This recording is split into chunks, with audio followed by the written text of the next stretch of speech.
bucks in wood. This is a 8-foot piece. That's an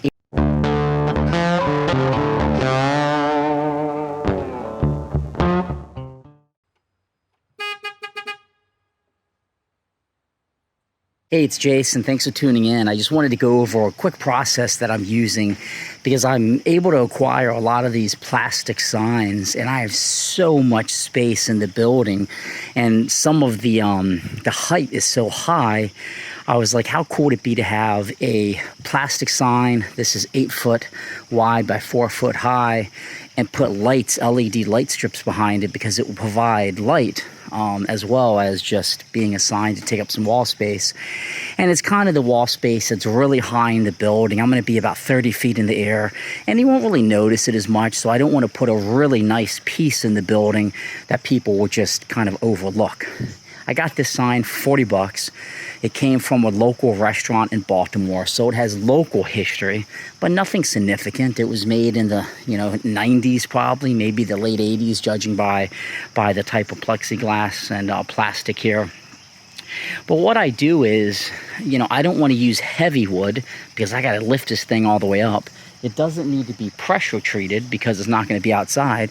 And again, you probably are thinking, hey Jason, this isn't rocket science what you did, but maybe you're Googling and maybe you're curious and maybe this will help you. All I do is I go to Home Depot, I spend about 50 bucks in wood. This is a 8-foot piece. That's an 8-foot piece.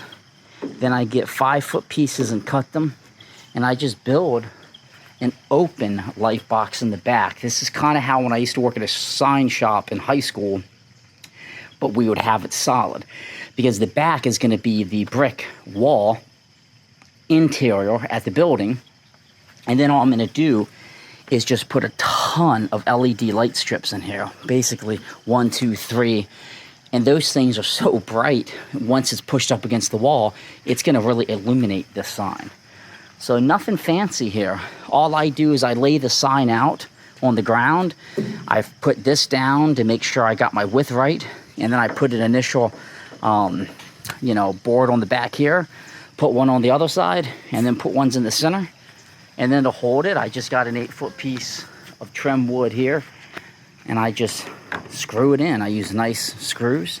I'm not going through the plexiglass, so these screws are just on top of it, but this is enough lip to hold it. It gives me some nice rigid frame, and it doesn't look too gaudy, and it's not too heavy, because if you do it differently, it might be hard to hang it up on the ceiling. So that's how I do the framing. Again, whole purpose of this video isn't maybe to teach you something you don't know, but maybe give you some creative ideas when you come across these on Facebook Marketplace or at Carlisle or Hershey, and you're like, man, I don't really want to drill in the plexiglass or spend a ton of money. Here's a solution. And I guess it would be important to show how I'm going to actually mount it. I just use these little eyelets.